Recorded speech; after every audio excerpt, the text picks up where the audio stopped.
ప్రియులారా, ఆయాసము దుఃఖముతో చేసిన సేవకులండి వాళ్ళందరూ. అండి 10 Commandments లాస్ట్ సీన్ ఉంటుంది.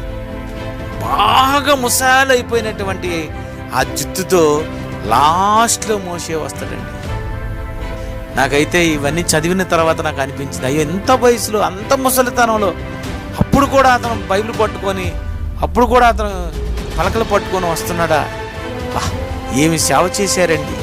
మనం సుఖముగా మీకు విశ్రాంతి ఇస్తాను రండి, ప్రయాసపడుతున్న భారం మోస్తున్న సమస్త జనులారా రండి రండి. వాళ్ళు చాలా కష్టపడి సేవ చేశారు, కానీ మీరు చక్కగా బస్సులో, కారులో, ఏసీ రూముల్లో హాయిగా వెళ్ళి సేవ చేయగలరు. అయినా వస్తున్నారా? రారండి. ప్రవక్తలను మాదిరిగా